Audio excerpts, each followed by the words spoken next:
So you've had sort of a full day of sort of lectures on quantum mechanics, what it is, and so I'll hopefully this next hour will add on to that, and I will repetition is always good, so I will start from the beginning and even define what quantum mechanics is, but from a computing standpoint, which turns out to actually I think it's actually a little easier to learn it from that perspective. Although we're not taught it, we're not typically taught that way.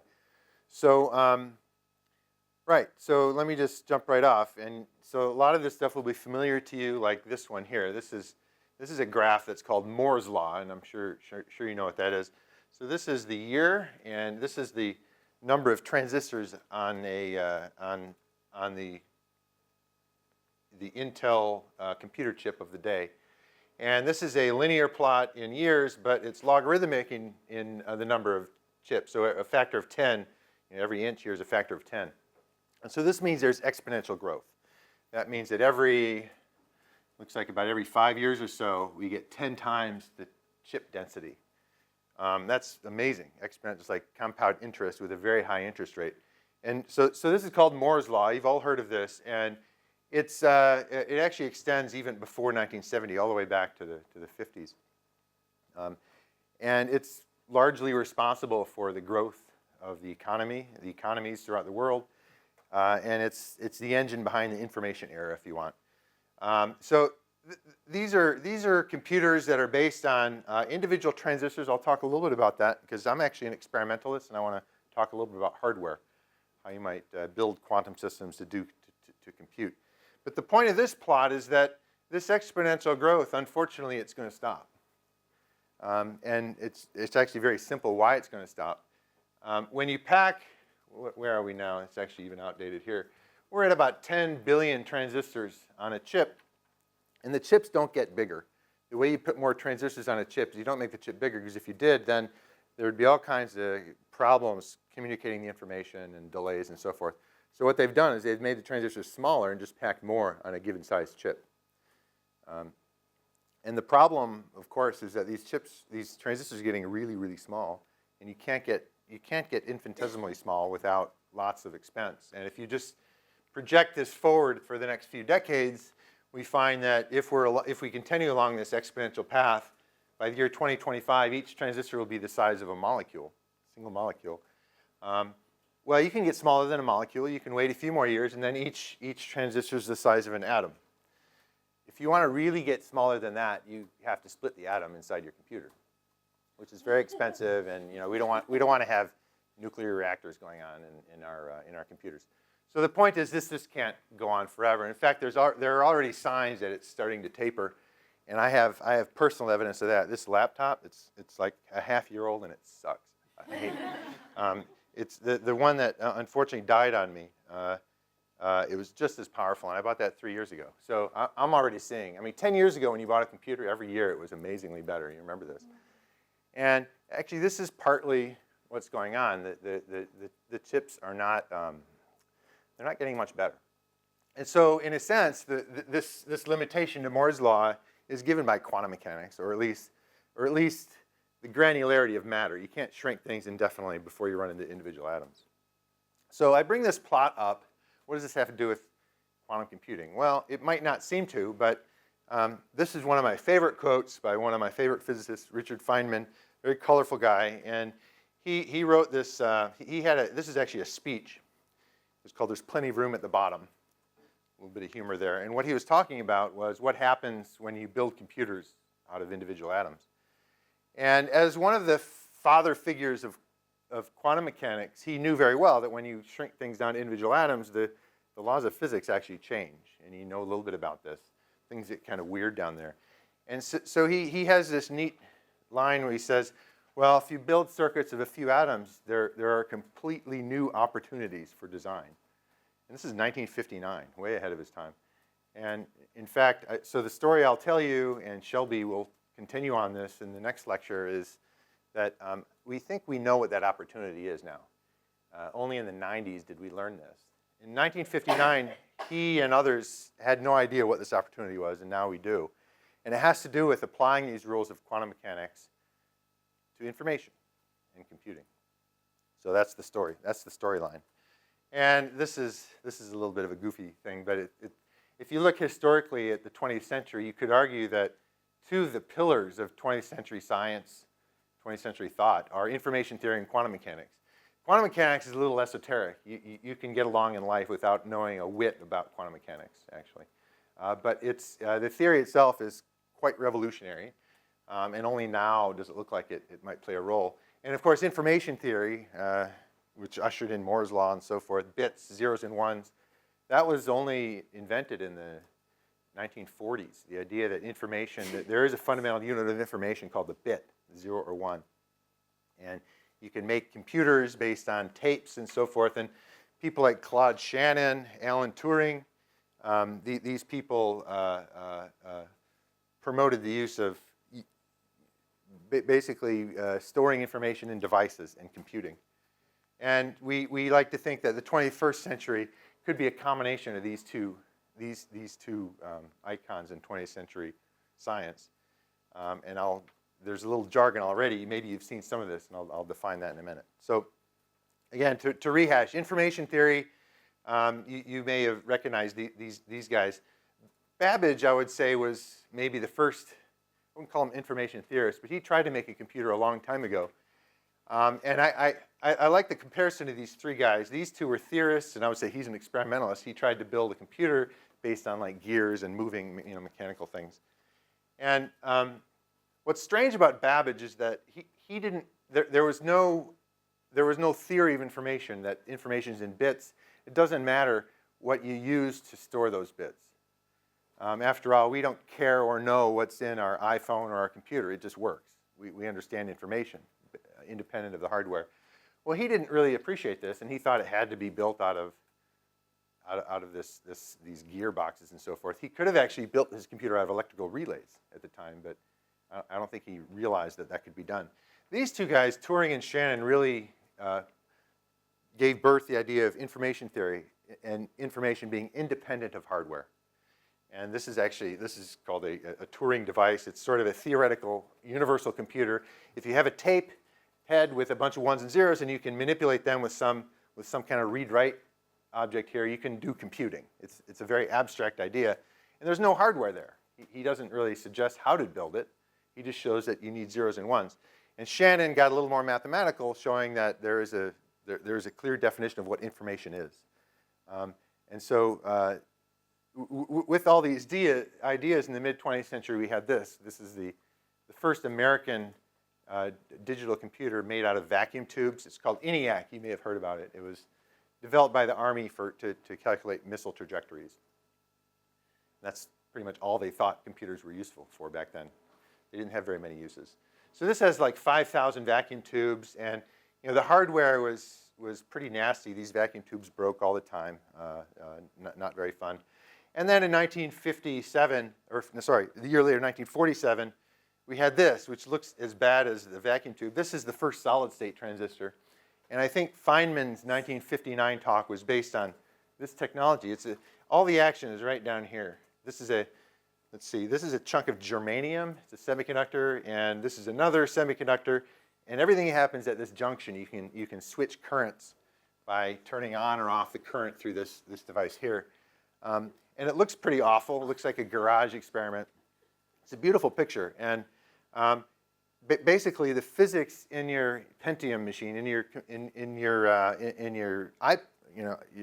iPhone, is no different than what's going on here. It's just that it's been engineered with hundreds of billions of dollars over many decades and made very small. And I guess as a hardware guy myself, I sort of want to draw lessons from the evolution of regular hardware and see how that applies to quantum. Okay, so the first solid-state transistor. Now, one note, again, parallels to classical computing. You may know something about Boolean logic. When you have bits that are zeros and ones, you can flip the bit. That's called a NOT operation. But you can also take 2 bits or more and do something with them. In this case, there's a truth table. If we have 2 input bits, there's the 4 possible states of 2. And this is an output. It's called the NAND. It's called the NAND because it's basically A and B negated. In other words, the output for an AND gate would be 0 unless they're both 1. 1 and 1 is 1, but if any one of them is 0, it's 0, and then you negate it. So it's basically the inverse of the AND. Now, the reason this is important is that it's very easy to realize this gate with transistors, just like the ones I showed. You just wire 2 transistors together. What these transistors do, if you don't know what this circuit element is, it's sort of like a valve. If the voltage level to A is, if I take a single transistor here, if the voltage level here to the gate, it's called, is low, then there's no current that flows. If it's high, then current flows. That's it. It's like an opening or closing a valve. You can kind of see what goes on here. If either one of these is closed, there will be no current because they're in series, right? So if either one of these is closed, then the output will be V. It will be, this is some high voltage. There will be no current here, so the output will just follow the input, being high. So if either one of them is 0, then the output will be high. But if they're both on, if both valves are open, then current flows and the output is 0. So this is exactly the NAND gate, and it's really easy. And the lesson here is that the reason we talk about the NAND gate is because it's easy to wire. And this is what you see in modern technology. This is actually a very modern NAND gate with very tiny transistors that are cascaded there. It's the basis for flash memory. These thumb drives are getting smaller and smaller. It's basically this. That's all there's going on. Okay, I wanted to spend a little time on that because almost everything I told you with classical computing, we'll go over to the quantum world. We're going to look for quantum hardware. We're going to make gates. We're going to process bits that are a little different, and I'll talk about that next. Yeah? I'm sorry, but I don't get the 1 plus 1 equals 0. It's not plus I 1. know it's not equals, but I don't understand how you could put something in and get nothing out. Oh, it's not addition or a multiplication. What I'm saying is, imagine, let's forget the end part of the AND. Let's look at the AND gate, which you have. This pen is awful. I'll bet the red one's bad too. That's gone. These should just be thrown away. We'll have to do with that. So here are the 4 possibilities for 2 bits, right? Now an AND would basically say the output is only high, it's only 1 if the inputs are both 1 and 1. This is sort of like multiplication. 0 times 0 is 0. 0 times 1 is 0. 1 times 0 is 0. 1 times 1 is 1. So it's more like multiplication. And all I did is flip the output. So it's A times B negated, if you want. Does that make sense? Oh, okay. That's all. Okay, thank you. You can think of it that way. There are other gates. The OR gate is akin to addition. And the NOR gate is the negation of the OR. You could do that as well, but it just turned out that the OR gate's a little harder to wire. It requires more wiring, so we don't use that so much. You can make an OR gate out of this, put a few of them together. Okay, so that's information theory, quantum mechanics. So I won't dwell on this too much. You already had a few lectures on it. At the close of the 19th century, we had lots of these. We had many puzzles in physics, things that didn't make sense. Among them, probably the most striking was the fact that we knew that atoms were made of clouds of electrons surrounding positively charged nuclei. And the big question was, well, why don't those electrons collapse? It's a good question. Why don't these electrons actually go to the core? And it's not like the Earth falling into the sun, because it turns out that when you have charges and they're going in a circle, they lose energy. They have to. They radiate. That's what an antenna is. Whenever you make a charge go in circular orbit, it actually loses energy. Well, if it loses energy, it's going to get sucked in. But that doesn't happen. It never happens. Well, very rarely happens, and it doesn't happen in atomic systems. And that was a big puzzle, among lots of other things, having to do with sort of very exotic states of matter. When you go to really low temperatures, weird things happen. And also why, when you look at the spectrum of sunlight, you get very discrete colors, certain colors. This is related to the first point, and it has to do with the fact that the atom has quantized energy levels. And this gave rise to this sort of, I don't think people planned on it at the time. It took 30 or 40 years for this theory to get codified. But in the end, when you look back, the rules that were forced upon us to conform with observation are radical. And you learned this already. So here's my version of quantum mechanics in under 2 minutes. And the great thing is there's only 2 rules. That's all you have to know. The problem is, in physics, we don't like to have to know 2 rules. We like to think that there's 1 rule and everything falls down from it. That's beautiful. Quantum mechanics is not beautiful. It's unfortunate, and it's a big problem. We have 2 rules. You can't derive one from the other. And that's kind of ugly. Many still believe that there is some higher overriding rule. We just don't know it yet. I don't really care because these 2 rules work. And if you do make a rule that's higher, it has its own weird features. I don't want to get into that too much. But here we go. Looks like we're running out of batteries here. All right, I'll go manual. Golden rules of quantum mechanics. Okay, and again, I'm going to use information, bits, in my definitions here. And we'll always think about bits. Okay, here's rule number 1. So you know by now that quantum mechanics is a theory of waves. The electron clouds, that's actually a wave. And this is why, this is sort of why you can have superpositions and so forth. And I would say this is one way to state rule number 1. You won't find this in a textbook because it's a little fast and loose, but this is how I think about quantum mechanics. Rule number 1, anything that said quantum is a wave, and it can exist in superposed states. When you think about a wave, a wave is different than a particle. A particle we think of, we know where it is at all times, we know its velocity, we know where it is. But a wave is sort of distributed in space. Think of when you throw a rock into a pond, you have these circular waves that emanate from the center. The wave is everywhere, okay? So it's not a big deal, all right? The wave is in a superposition of all these positions at the same time. Okay, so what? Well, the thing that's a little weird here, I guess, is that quantum mechanics says that everything actually is a wave, if you look real closely. So even this electron, this single electron, looks like I've drawn 2 electrons about this nucleus. That's 1 electron. And it's very hard to draw this, but the electron is in 2 orbits at the same time. It's in 2 states at the same time. It's a wave. So you can just imagine, the electron cloud is sort of distributed in space, just like a water wave. Fine. Well, here's the information theory. I'm now going to define these orbits as being a bit. There are only 2 of them.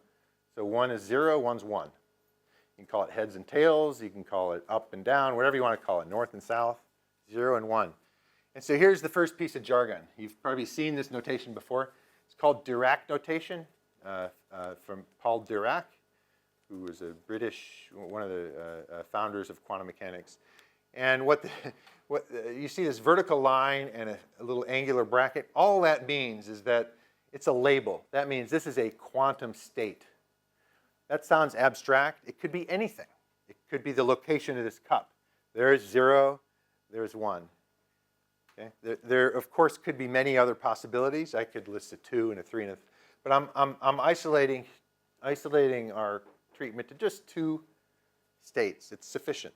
Just like bits, classical bits are sufficient for information, 0s and 1s. We work in binary because it's sufficient.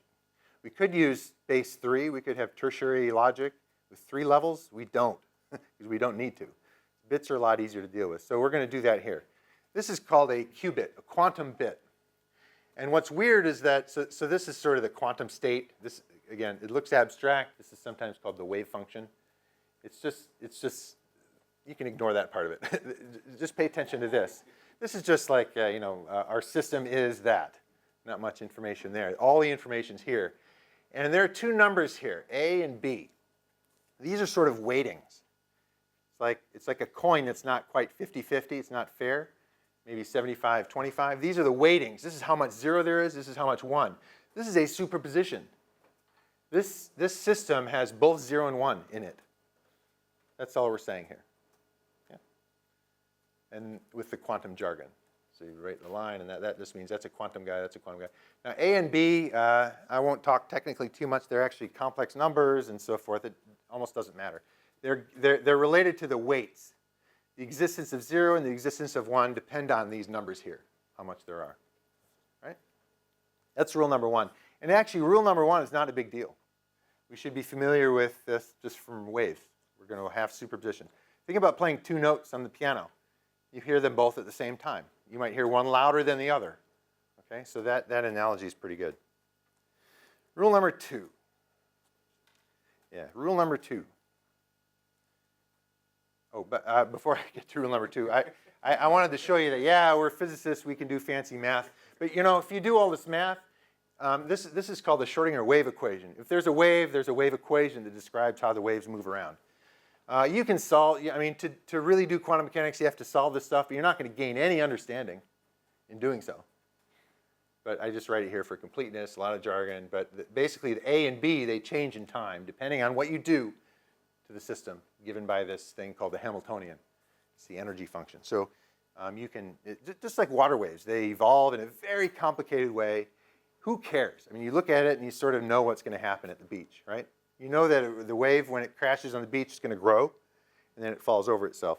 The math that describes that is no more complicated than this. It's complicated.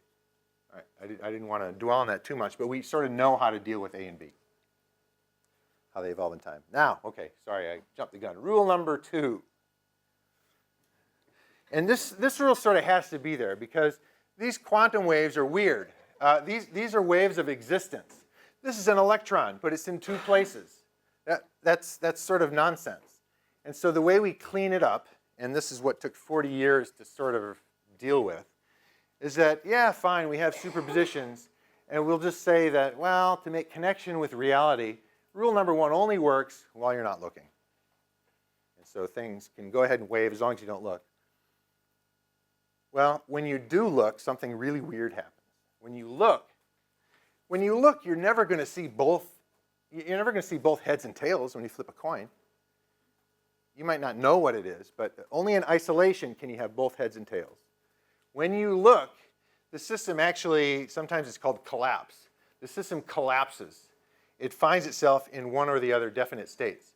That's a good thing because this is what we observe in real life. We observe definite states. If we look at this electron, it's going to be like a particle. It's going to be in one place or the other. It's not going to be both. Okay? That's rule number 2. It's really weird on a number of counts.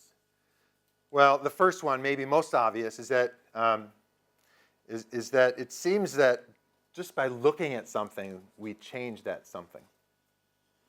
And as far as, I mean, people don't like saying that, but you can think of it that way, and it's just fine.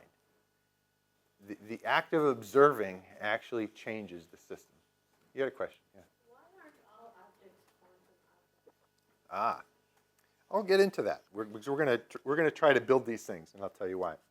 Why? Because it's very hard to not look, basically. It's very hard to have a system that is in perfect isolation and you're not looking. And I should slightly generalize what I mean by looking. It doesn't mean that there's a conscious being that's actually taking in the information. It just means that the system is not isolated anymore. It interacts with this environment. Let me give you an example. Okay, we have this cup. Let's say this cup is in 2 places at the same time. According to rule number 1, that's okay. It's true that we have 10 to the 23 atoms in this cup, but anyway, forget that. We just have cup. The quantum state is cup to the right and cup to the left. If you want to say R and L, we have a superposition of R and L. And there's no life in the universe even, let's say, somehow. Nobody can observe. But there's air in the room, right? We have nitrogen molecules that are whizzing by at Mach 1, hitting the walls and so forth.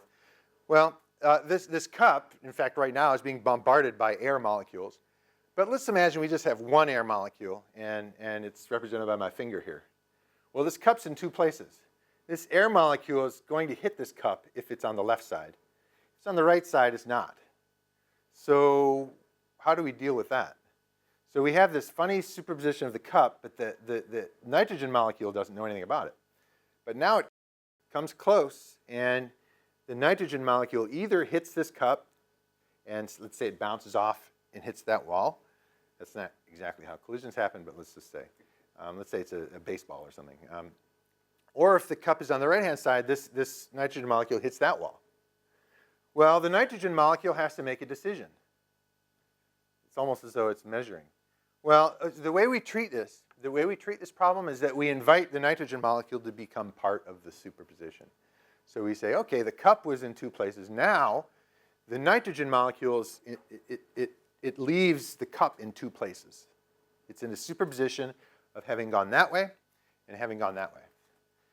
You can see how this problem will just explode. The problem is that this nitrogen molecule hits that wall, or did it hit that wall?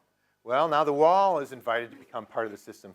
The wall feels a little bit of a force this way or that way. The building shakes this way or that way. The Earth rotates this way a little bit, rotates that way. The whole universe gets involved, lickety-split. That's the multiverse. Oh, no? Wow, you're getting it. Actually, maybe we'll talk about that too. That's actually, it kind of is. One interpretation is that in one universe, the nitrogen went here. In the other universe, it went there. To me, it's really unsatisfactory, just because we live in one universe. Why did we pick? Why are we in this universe and not the other one? Maybe. It's actually, it's a neat solution. The multiverse, it just ties things up nicely. And yeah, that's a great question, because it does allow you to combine these rules. It's one of the few ways to do it. But boy, it's just a huge expense. the idea of having all these universes. Yeah. Instead of a random air molecule breaking the isolation, can a virtual particle manifesting out of quantum vacuum break the isolation?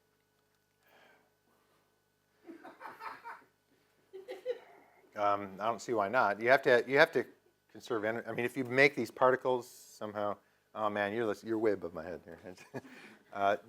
But sure, you don't need that. But if you want to invoke something coming out of the vacuum, I guess that's right. You didn't have to have an air molecule here. If you want to collapse quantum states out in interstellar. You're saying they'll collapse anyway. Yeah. The rate at which that happens, though, I think you could probably calculate this. It's exceedingly small. And even in interstellar space, I think there's more real stuff than virtual stuff that would collide with this cup. But I have to think about that. It would affect your quantum computer if you were trying to maintain things in that state. Yeah, and that's what I meant. We don't observe these things. I'll show you a particular experimental system that, well, it's not as complex as a cup, but we are able to hold on to superpositions for very, very long times without seemingly being bothered by this. Okay, back to rule number one. Rule number two. One weird thing, as I said, was that the act of looking at something seems to disturb it. Einstein was famous for saying all these many lines, but one of them was that, I mean, he didn't believe any of this. But Einstein thought there's some overarching rule. I don't think he believed in the many universe idea. It wasn't even around at the time. But he thought that there was just something we don't know yet. It's an incomplete theory. And he said, after all, when we don't look at the moon, we know it's still there. Well, according to quantum mechanics, I guess you don't know it's there. And so he sort of reduced quantum mechanics to little absurdities like that. Well, to me, the other weird thing about rule number two, and I didn't say this, is that this comes back to what A and B are doing. When you do look at a quantum superposition, a qubit, just two levels here, you find that you can only describe the system in terms of probabilities. So that's why I said heads and tails, very much like flipping a coin. And the probabilities are basically given by these weights. If A is big and B is small, you're mostly going to see 0. And what's interesting, I mean, we're all very used to probabilities. We use that. I mean, when you flip a coin, an even coin, we think of a 50-50 probability. But probabilities aren't really necessary in physics. It's just useful because we have ignorance. When you flip a coin, you don't want to know exactly how hard you flipped it. So we use the language of probabilities just to sweep stuff under the rug that we didn't care about or we don't know. Well, quantum mechanics is the only theory in all of nature where probabilities are required. You have to use probabilities. There's no way out. You have to use probabilities. It doesn't matter how good you are at calculating what's going on, you still have to use probabilities. And so if you really think about probabilities, they're strange. It's like there's a third agent, some god working the books. Where do probabilities come from? They're bizarre. And to me, this is one of the strangest features of quantum mechanics, that it's a probabilistic theory. You have to have probabilities. That's very deep. Yeah, to me it is. Okay, so let's build a quantum computer armed with these qubits. These qubits. There's something amazing that's sort of subtle here that you'll see in a minute. Okay, so how do you build a quantum computer? Well, you put a bunch of bits together, just like you would a regular computer. Except something neat happens. The types of superpositions you can get are very interesting. And so I think of this as, I don't know if I grew up on Mad Magazine. I don't know if you remember the magazine. They had these good news, good news columns. You remember those? They were, anyway, very funny. So I think of quantum computing as good news, and good news, finally. So the first piece of good news is that when you put lots of qubits together, the amount of space blows up exponentially. Here's what I mean. Well, if each qubit can be in a superposition of 0 and 1, if you put n of them together, you actually get an exponentially deep superposition. So if there are 3 qubits, there are 8 possible states, right? If there are 10 qubits, there are 1,000 possible states. That's 2 to the 10th, right? This is nothing profound. If you have n bits, there are 2 to the n possible states of those bits. Okay. So with 2 bits, it's 4. 3 is 8. With 4, you have 16 numbers. With 5, 32, and so forth. So this is an exponential curve that is indeed very good news. It seems like this is a quantum state of 3 qubits. There are 8 weightings, 8 parameters, A0 through A7. There are 8 of them, and they sort of carry the information. These are just weightings, and you now know what they are. If I measure this system, I might get this state 001 depending on that weight, how big A1 is, right? So it seems like we have exponential storage. So even though transistors are getting atomic size, we sort of get an exponential back because we're able to store exponential amounts of information in a way. And here's sort of a cartoon version of what a quantum computer is with just 3 qubits. There are 8 possible states, and the gray level is sort of the weighting. And you can do parallel processing this way with only one device. You can have many inputs at the same time. Exponentially many inputs can be evaluated at the same time. And you get exponentially many outputs. That's very cool. Does anybody know what the bad news is? Actually, before we get to the bad news, pardon me? Pardon me? They won't make any sense. They won't make any sense. What do you mean? The output. That would be bad news. Yeah, I guess not. Okay, yeah, you're onto something. But actually, I wanted to have a little bit of an aside. You've probably heard this before. 2 to the 3 is 8. That's still a pretty small number. But 2 to the 300 is like 10 to the 90. 1 with 90 zeros after it. That's really huge. That's so huge that all the particles in the universe can't deal with that. There's not enough classical memory to store that. With just 300 qubits, you, in a sense, have more storage capacity than is possible in the entire universe. That's the beauty of exponential growth. Okay?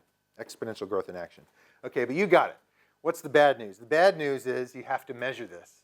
If it's a computer, you need to somehow say, well, what's the answer? And you're right, the answer is nonsense. It's random. It's not exactly nonsense, it's just that you don't know. It doesn't give you any information. You can't use it. Yeah, right, exactly. It's because of those probabilities. And so what happens when you measure the output is that you only get one answer. And it's worse because you don't know which answer you got. All right, so this is bad news. And it's sort of obvious if you consider those 2 rules. Now, the final piece of good news is really subtle, and it really took until the 1980s and 1990s for this to get figured out. The final piece of good news is before you measure, you can do some neat stuff with these waves. They can interfere. You all know what that is. When you've heard a beat note between 2 musical tones, you kind of hear a warbling. Or even water waves. When they interfere, they give a very complicated pattern. Well, this is very hard to draw. But these are sort of waves of existence, and they can interfere. Now, to get the interference to happen, we have to do some math, and we have to play with the system, manipulate it in certain ways. But these red dots are supposed to denote sort of very simple interferences. And what can happen is that all of these, so you might have 10 to the 90 inputs here. They all interfere in such a way they conspire to sort of, everything vanishes except one answer, or just a few answers. There exist problems that can be cast in this form. And happily, I don't have to talk about this. Shelby will talk a little bit about it. These are quantum algorithms, and it's a real art. And work in that field is only beginning. We're kind of in the Stone Ages in terms of knowing exactly what a quantum computer can do. But there exists some very important algorithms that do exactly this. It looks like we made a measurement here, right? No. This was actually all rule number 1 here is going on. I'm hiding some steps, but this is all rule number 1. And in the end, when we make a measurement, we can make perfect sense of that because there's only one possibility. And the point is, the main thing is that what ends up occurring at the output, it can depend on all of these inputs. It can depend on 10 to the 90 inputs. Anything you do in life that depends on 10 to the 90 inputs is really interesting because you can't ever do that on regular computers, ever. I don't care how advanced they get. There's not enough room in the universe to store that information. So in a sense, quantum mechanics has that space. It's sort of an extra dimension. To make use of it's really hard and subtle. Yeah? Has the information really been stored? I mean, if it's both yes and no. You're right. No, it's a good question. In fact, information theory is modified. There's something called quantum information theory. What is it? If it's not accessible, should you really call it information? So I've been fast and loose with my language. I said you can store all this, but what good is it to store it if you can't get it? So you shouldn't call it storage. So you're right. You're bringing up a good point. That's what I was thinking to that guy in the lab yesterday. It's like, what are you putting on these atoms? Your lab, the guy with the two downstairs with the two atoms. I was like, well, what's on them? You kept saying you were storing something. Like, what are you storing? Well, you could. It's possibilities, basically. Yeah, what you're storing is this. You're storing, we can prescribe A and B. This could be an 80-20 superposition. And you'll say, how do you know that? Well, how do you know, if I give you a coin, how do you know it's fair? If you only flip it once. Oh, you can look at both sides, but there might be weights inside that. So you flip it once, heads. No, you flip it 1,000,000 times, and you basically measure the probabilities. And the more you flip it, the more you know what the probabilities are. So how do we know we make an 80-20? It's a good question. Well, we make it a gazillion times, and we look at it. We measure it every time. We say, oh, 80% of the time we got this, 20% of the time we got that. So that's how we know. There's a little more to it than that, because you could argue that, well, you just have noise. The system just sort of has noise. It's one or the other. Well, we can show that it's in both states at the same time by doing interference experiments. We can do extra experiments that cause these waves to interfere.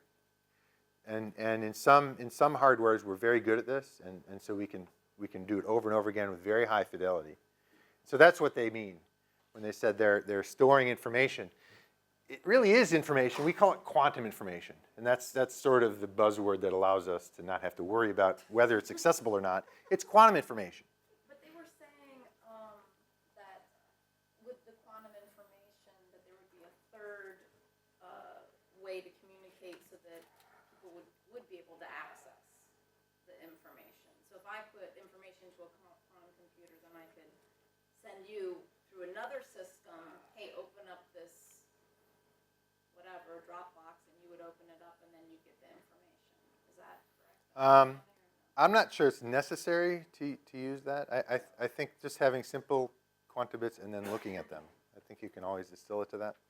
But can I just get it clear? You're able to create a qubit that is reliably 80-20 in probability or 50-50 in probability.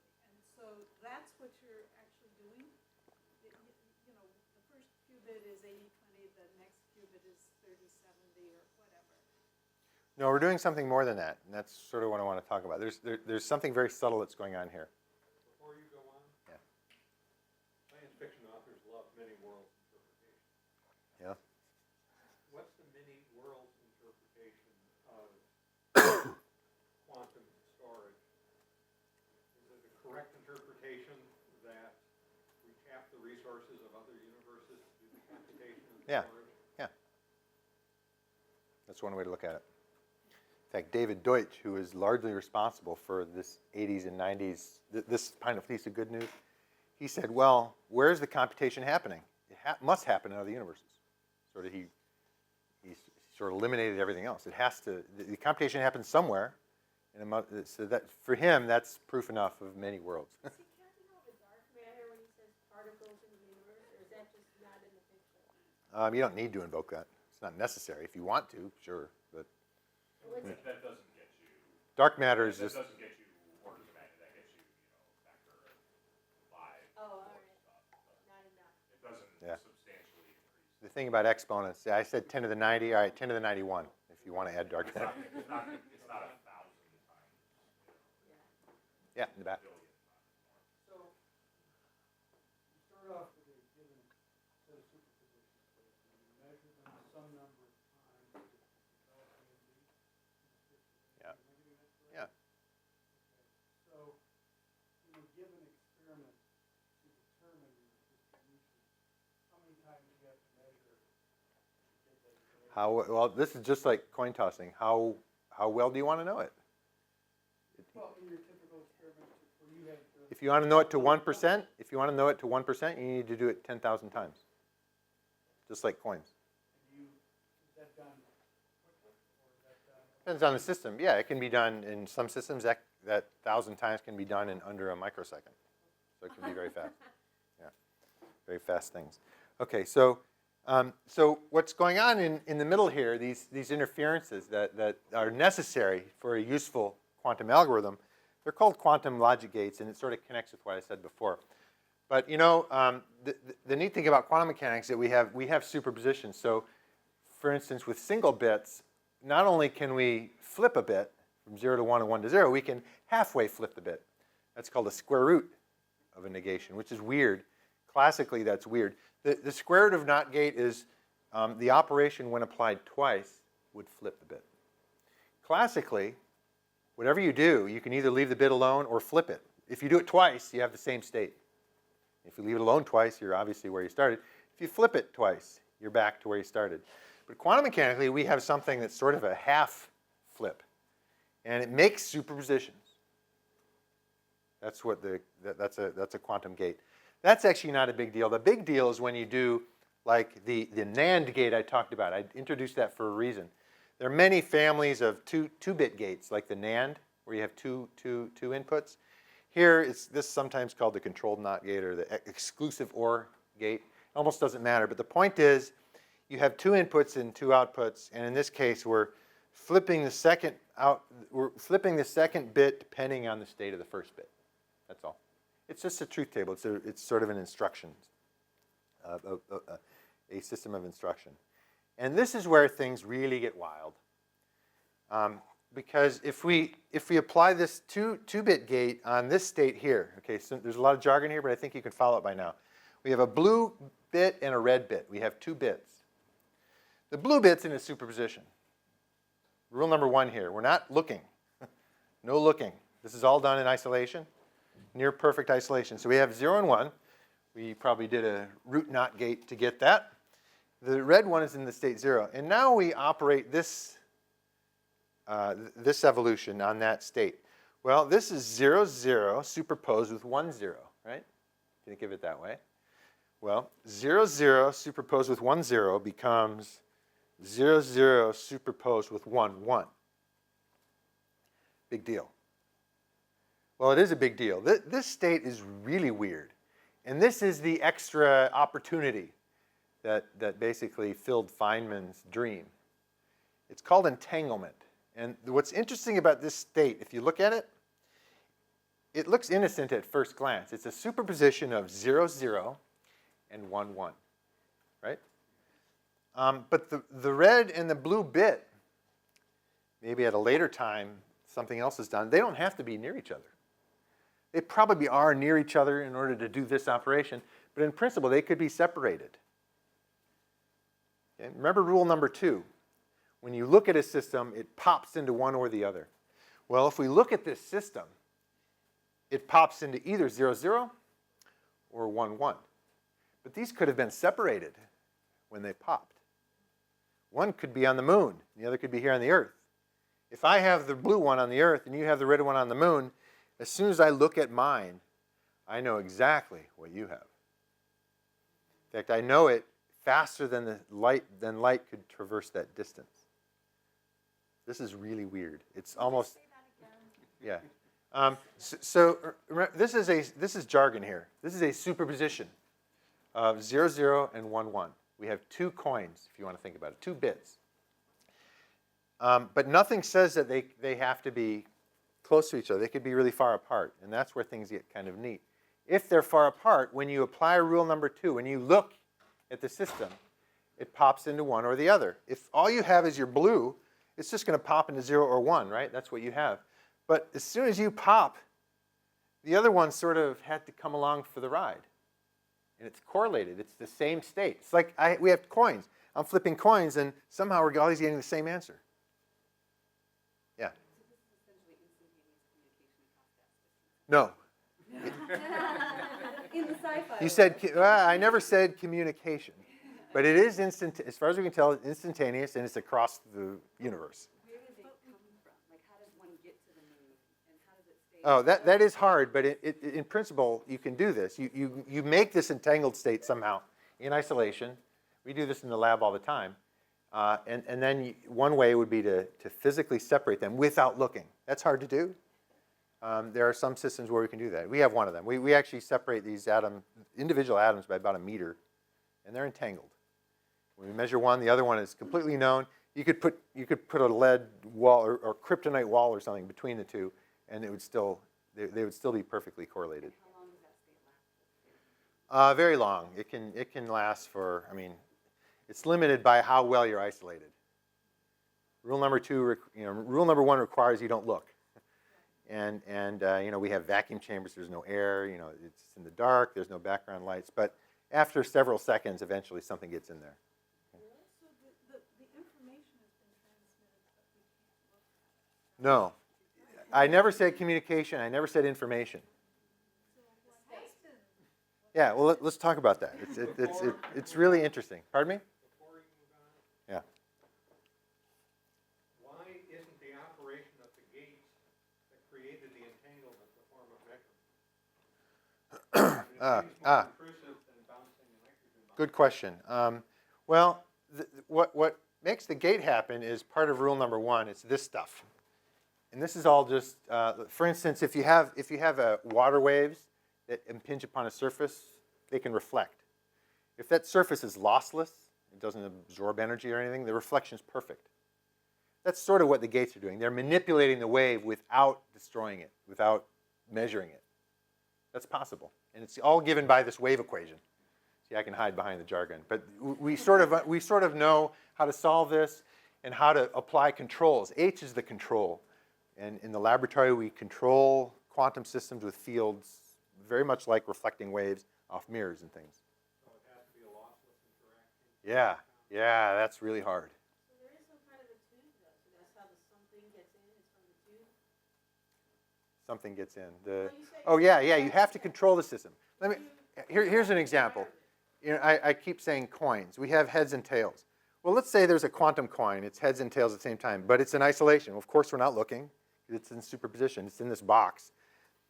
So let's say it's in some superpositions, 80-20, heads, tails. Let's say I want to change the weighting so it's 20-80. What do? I flip the box upside down without looking. I'm not disturbing the system. I am changing the system.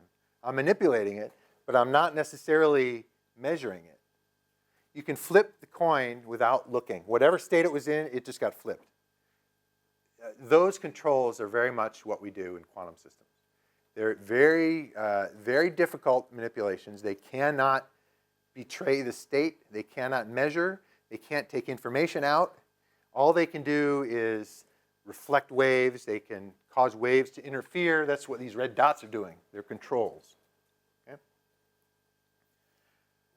Boy, way behind time. That's all right. I think the story I wanted to tell is being told at least. But I want to tell you before quitting why this is really strange. And In fact, Einstein was the one who first rebelled against states like that.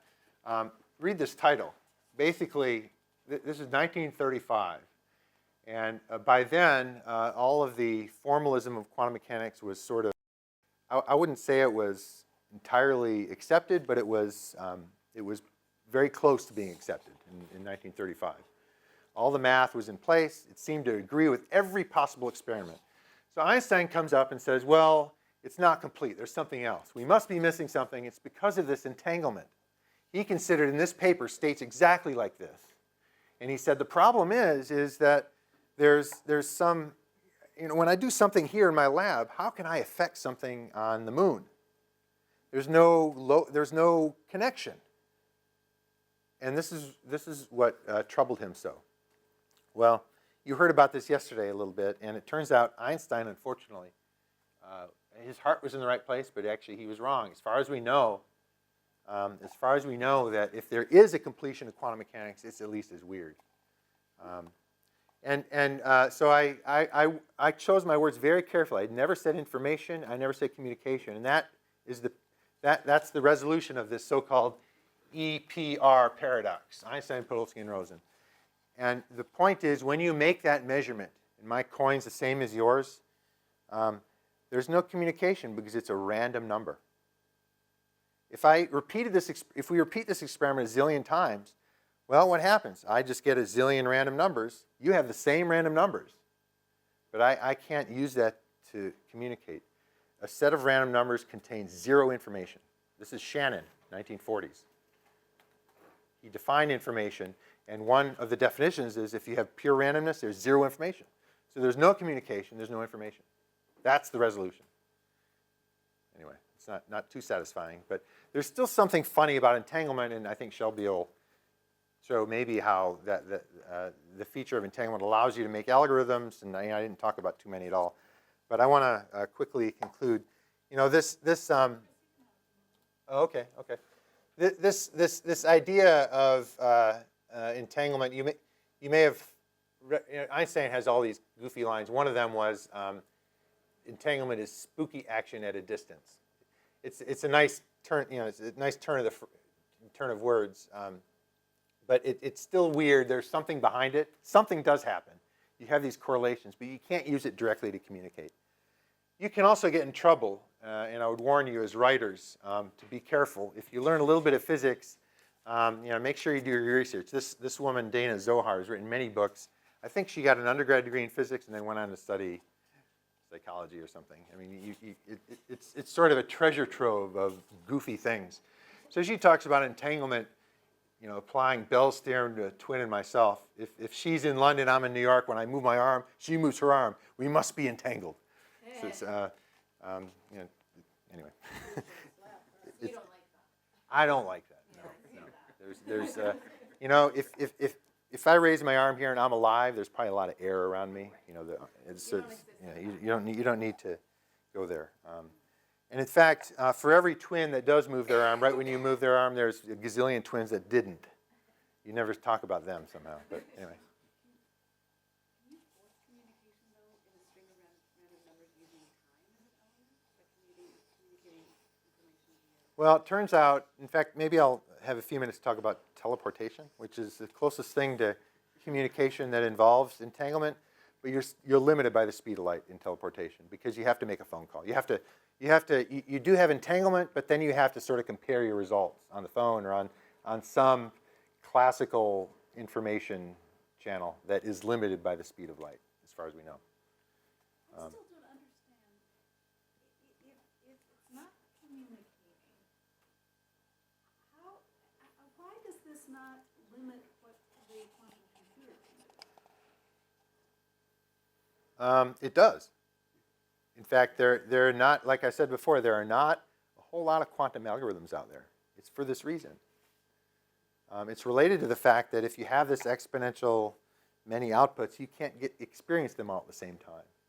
You have to get these interferences to happen in a very precise way. Not all algorithms can be cast in this form.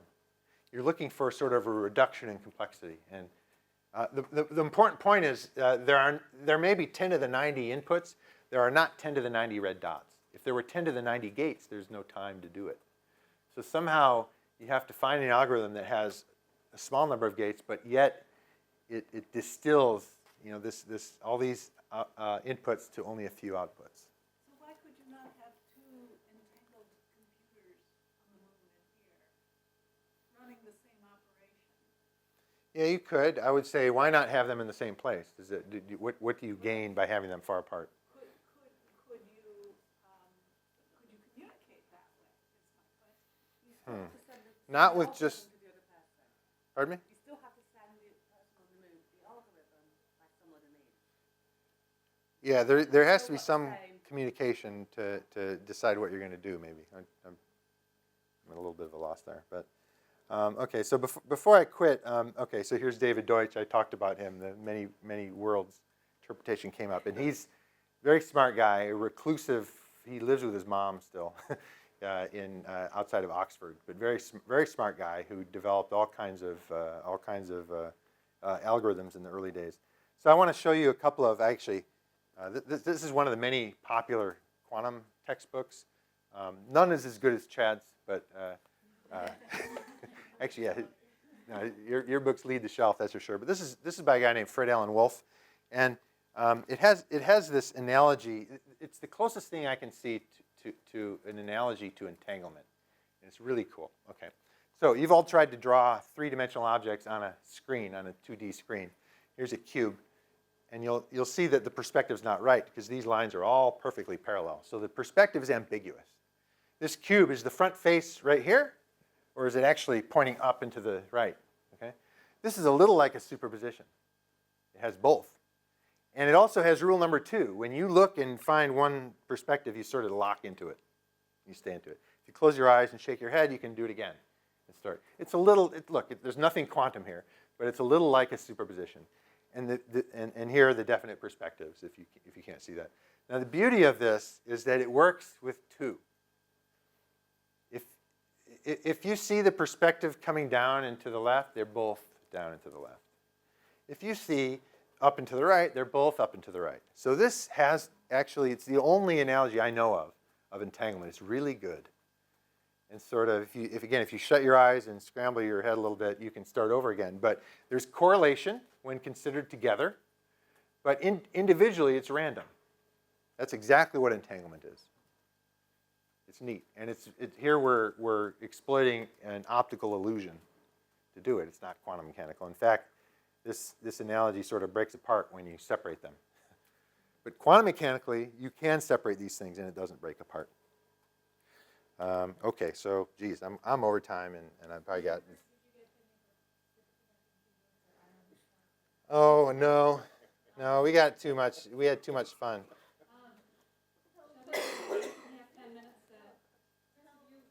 All right. Okay, let's do that. Oh, good. Thank you. Yes. So sorry. Tantalize us with teleportation. I will. Okay. Well, you'll notice that that EPR paper was part 1. Well, as it turns out, in 1935, there was another paper that was written. This paper was not nearly as well written. It was by Schrödinger, and it's like 40 pages. It's unbearable to read. It's awful. There's one paragraph that's very famous, and in Schrödinger's position is that this is just ridiculous. It's stupid, quantum mechanics. I mean, and he uses that word, ridiculous. And he sort of paints a thought experiment on how quantum mechanics is absurd when you consider big systems. And it's very much like the cup and the air and the whole universe getting involved. In this case, he imagines we have a box for isolation. We have a cat inside of it. Okay, so let's forget about the cat for a moment. Here we have a single atom that's radioactive, and it has a half-life of 1 hour, let's say. Well, we know that single atoms are quantum mechanical. They can be in this state. In this case, the simplest, to make things very simple, we have 2 states. One of the states is the initial state, undecayed, and the last state is the final state after it decays and emits some radioactive particles. Now, at exactly the half-life, we think of the atom as having to be in a superposition of the 2. Of course, it emits a particle, but that event is superposed with it not emitting a particle with 50-50 odds. Well, this thing is hooked up to a Geiger counter that lets out an audible click, and that click sets off a lever that makes a hammer move, and it smashes a bottle of cyanide. Okay? So what happened, very much like the cup and the air molecules, the single superposition got big. Okay? So we have a hammer that's in a superposition of not having struck the flask and having broken the flask. We have a superposition of cyanide being contained and safe and being evacuated and deadly. We have a superposition of a live and dead cat. So you can see how a single superposition is ridiculous because it can, when coupled to the environment, it totally envelops that environment. So if we believe quantum mechanics and take it seriously, we have to take seriously the fact that a cat can be both dead and alive. And one thing, so it's like a 40-page treatise on philosophy. It's really mumbo-jumbo garbage, if you ask me. It's just so poorly written. He's trying to discuss philosophy and so forth.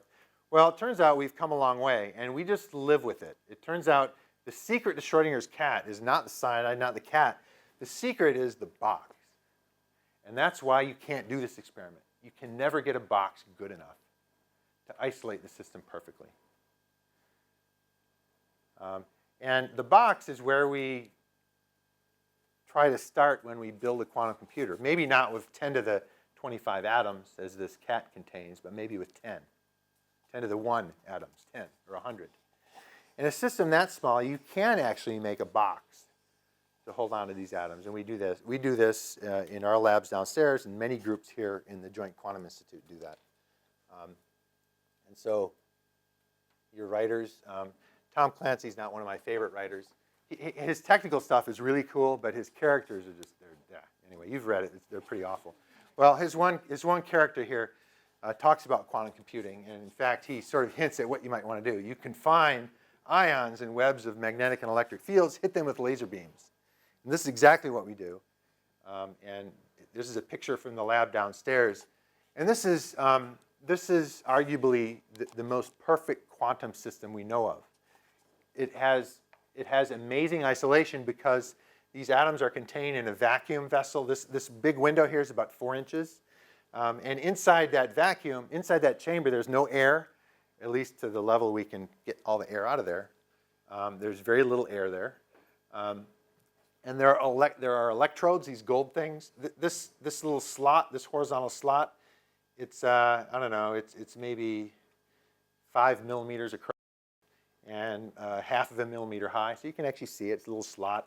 Inside there, that blackness there's nothing but a few atoms. And these gold electrodes they have voltages on. They're electrodes, and it's sort of like a magnetically levitated train. We have electrically levitated atoms. These are atoms that are charged. That allows us to apply forces to them.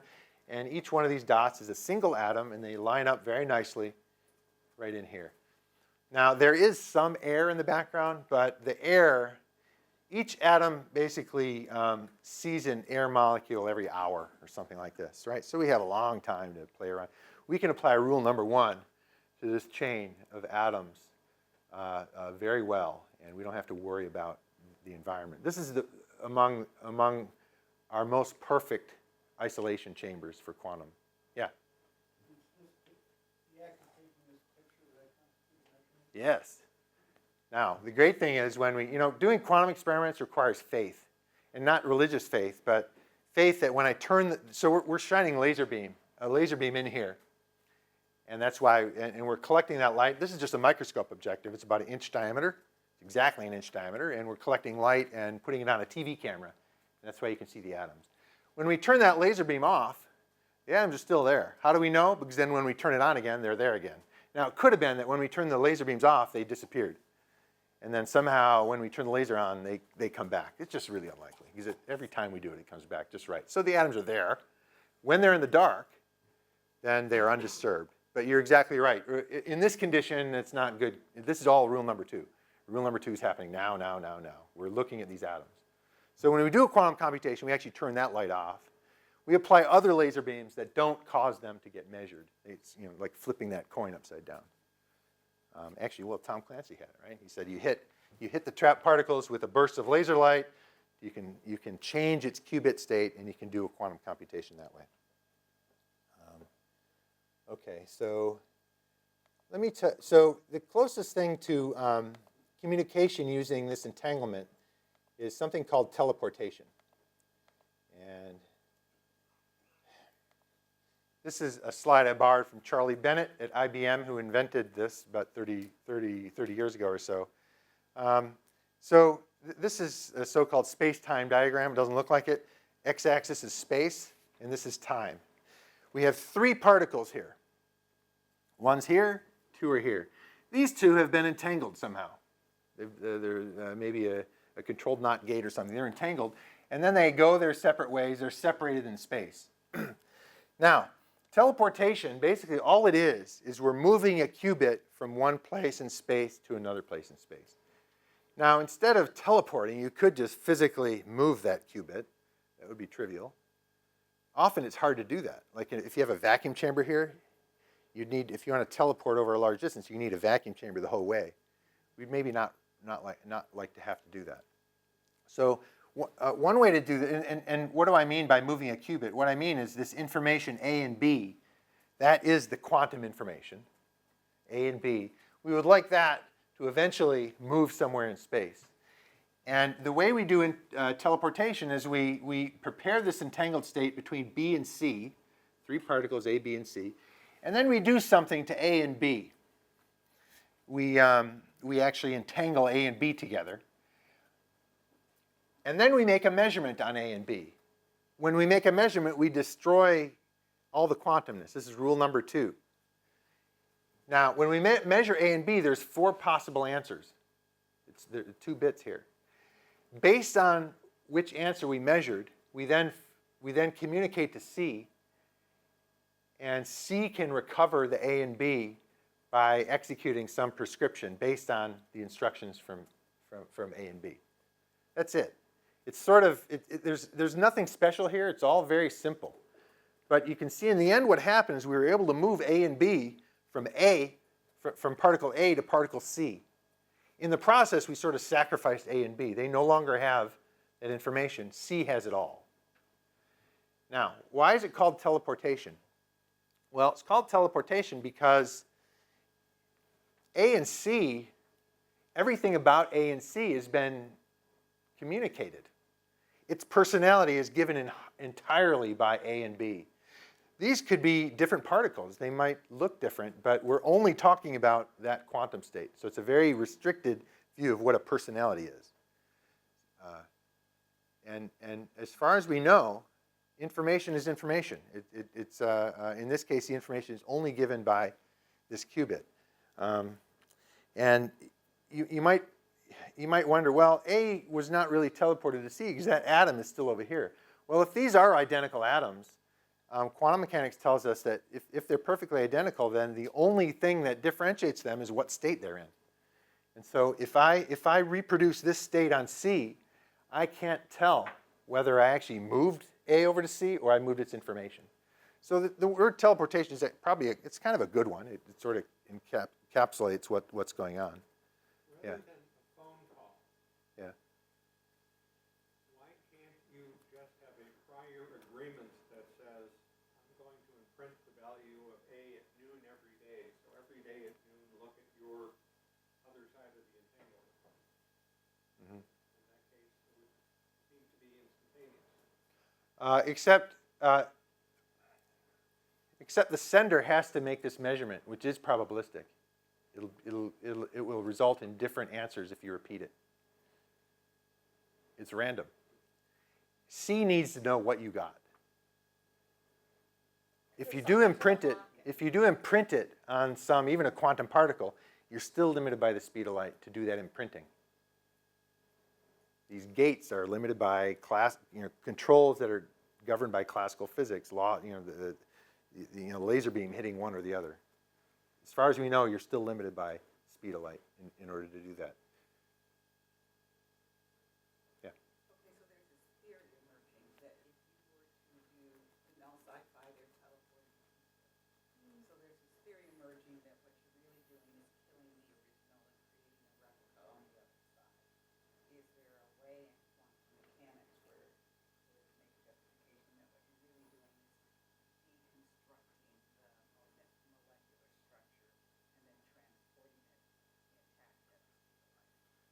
You could think of it that way, but it turns out when you do that, at the moment you create the system, the state over there, this one disappears. It's actually this act of measurement.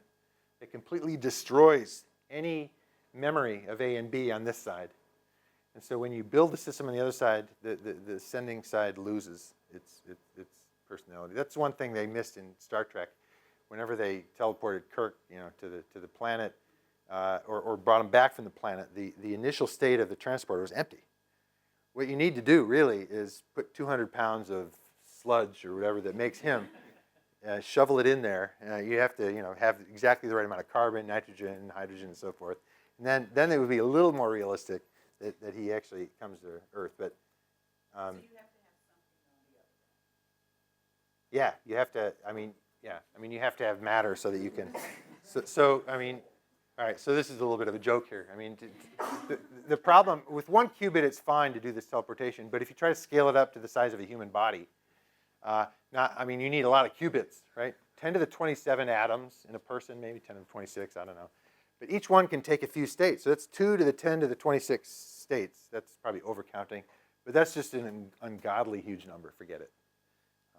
And We have 300 qubits to play with all the particles in the universe. that's not nearly enough. We're talking about 2 to the 10 to the 27, not 2 to the 300.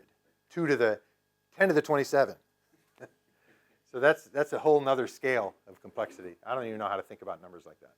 Yeah.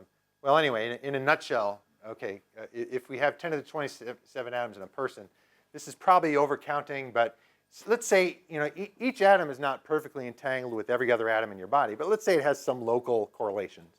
Each atom might have 10 configurations and interacts with only 10 neighbors.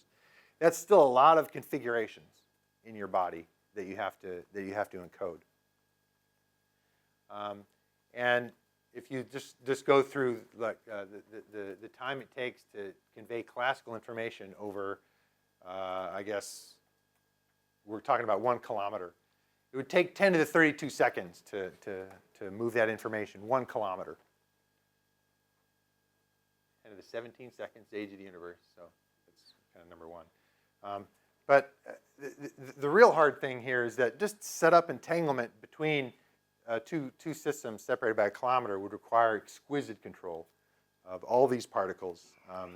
And there's all kinds of other dynamics. Look, life is hot, wet, and sticky. That's not a good place to do quantum mechanics. So we need this box. We need isolation, perfect isolation. So teleportation is a good term that allows us to move information around bit by bit. And it's useful for lots of things. We use it in algorithms and so in communication, but it's never going to be used to teleport people. So, I wasn't able to talk more about the experiments, but maybe you saw some lab tours. Yeah. Oh, good. And yeah, so I think I'll just stop there. But no, this has been kind of fun. So if you have any questions, I'd be happy to take them.